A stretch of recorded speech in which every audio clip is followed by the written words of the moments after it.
All right, Adam. So we're back. We're talking about what today? Multi-Factor Authentication, MFA. That's right. And why is MFA important and why do we need it? Give us the elevator pitch. Yeah, so MFA is important because people seem to lose their passwords a lot. Sometimes it's their own fault. Sometimes it's not their fault.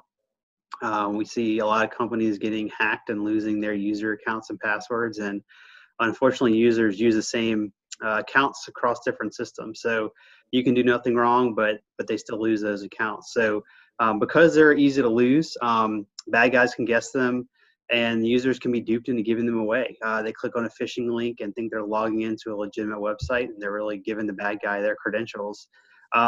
So those are all the reasons why passwords are becoming harder and harder to keep safe. And as we move to more cloud apps and SaaS-based applications, you can log in from anywhere, which is great from a productivity perspective. It's great when people are working from home and have to work from home. It's not great when the bad guys can do all those things as well. So that's one of the things that we're seeing a lot of attacks there. And the username and the password really have become the new perimeter. There's no longer a firewall in front of a lot of these apps. It's just that authentication that is there protecting the users. So because we lose those so easily, MFA adds an additional layer of security. It adds some extra security and extra authentication layer to protect that username and password. So what are some ways that an average user is maybe using multi-factor authentication in their day-to-day life outside of work? Give us some examples of just common things that people are doing. So it's like, oh, that's what MFA is. Now I understand, right? Yeah, so you log into your iTunes account, for instance. Maybe you're logging in from a new device or setting up a new iPhone or new iPad. It's going to ask you for a second factor of authentication. A lot of times that'll be a code that shows up on your phone. It might be a text message that you get sent. You have to type that in, and it's really just making sure that it's you. You'll see that from your bank from time to time. If you are traveling to a different state or logging in from somewhere new, they'll email you or text you a code. And it's not going to happen every time. They're using what's called adaptive authentication. So they learn your patterns. They know what your normal home computer is. They know what your normal IP address is. But when they see something out of the ordinary, they're going to ask you for a second factor to make sure that it really is you and protect your security in that way. So, we always like to talk about these terrible situations. They're teachable moments. Maybe after the fact, they're not fun to go through while administrators are going through them or while companies are experiencing issues. But what are some real world examples of where, and don't name any names, but and we've certainly got plenty of stories where we've seen situations where a customer could have avoided a breach had there been one extra step of verifying you are who you say you are. Maybe just some things that come top of mind. I know I've got a few, but I'm interested in some of the ones that you've seen recently. Yeah, so I'd say the biggest one is really around phishing. We're seeing phishing becoming more and more successful, and it looks really legitimate. And so users click the email, they think they're logging in to Microsoft.com, and they give away their credentials. And a lot of times they don't even realize they did anything wrong, so they don't report it. We had a customer that happened to, and it went probably 2 or 3 months before they realized anything bad had happened. And the bad guys had access to their email environment that whole time. They were reviewing emails. They had access to customer data.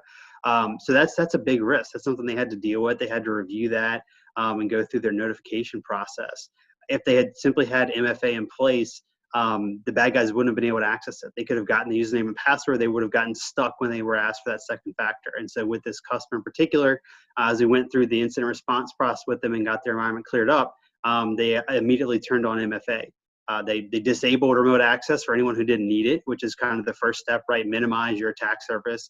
And then they enabled MFA for the ones that did need it. So that was definitely, I would say, probably one of the more obvious examples.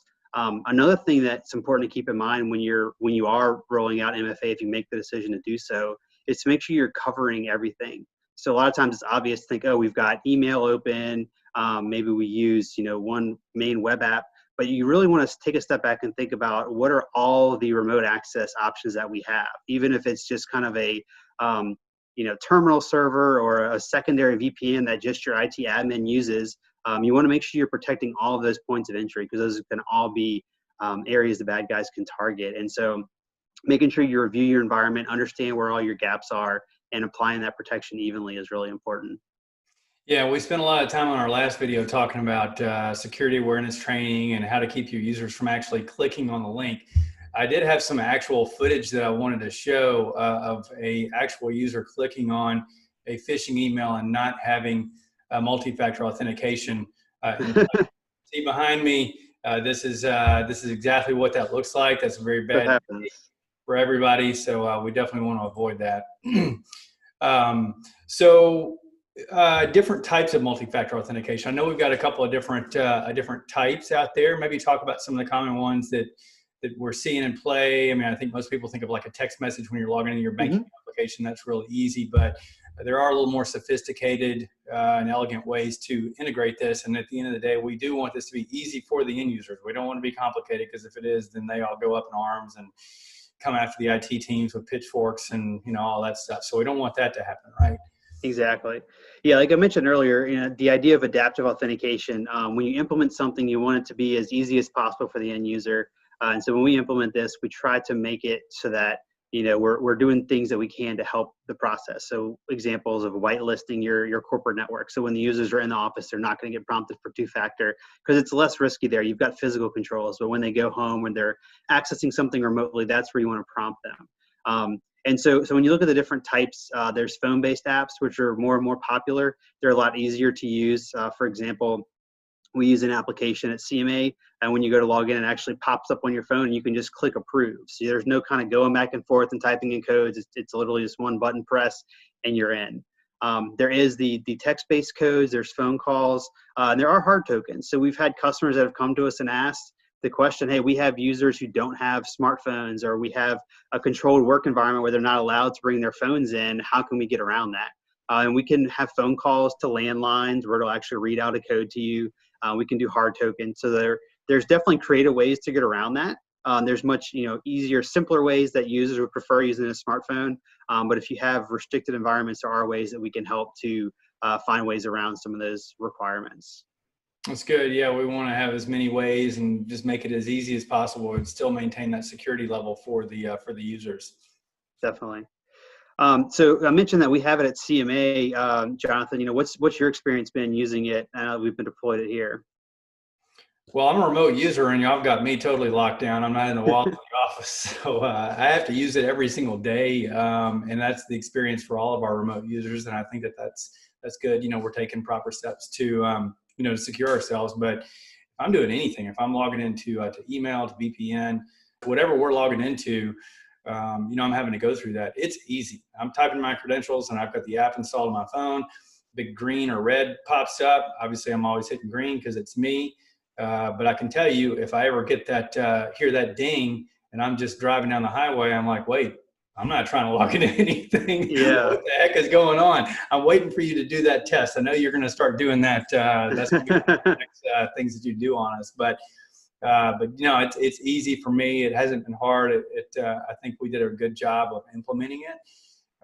And it's a part of my workflow now, but I think it's an important step for us to just keep our security standards and protocols in place. Yep. Yeah. How are you seeing some of your other customers that have implemented this or using this in their work environments?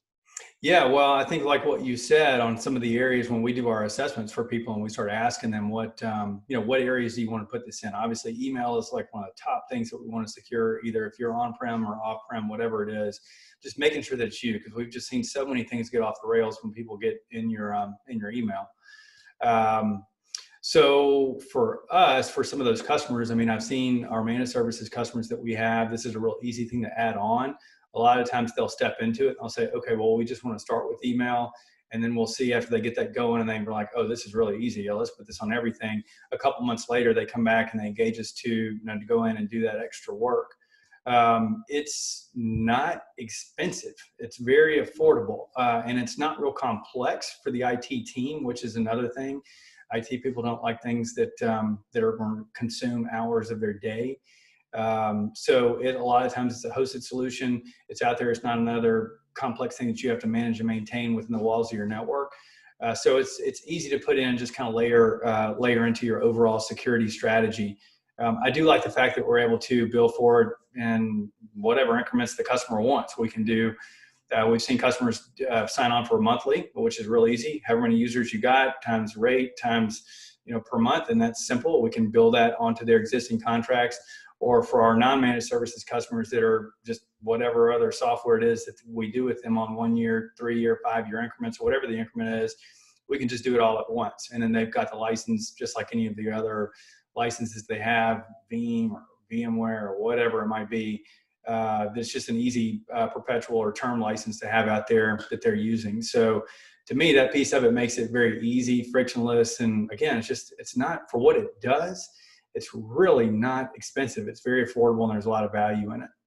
Yeah, it's like you said, it's a very affordable safety blanket to give you that coverage and a little bit of feel good that you've got that extra layer of security for your usernames and passwords. Right. Well, I guess my one takeaway on all of this is that, if we're going to use this to secure our Facebook and our eBay and our Amazon account, that for crying out loud, we need to be using it for our businesses. It's not hard, it's not complex, but it is absolutely one of the most effective steps you can take just to make sure that your users are who they say they are. Yep, completely agree. Awesome. Well, thanks for the time this morning, Adam. I appreciate it. Yeah, thank you, Jonathan. All right, take care, man. Bye.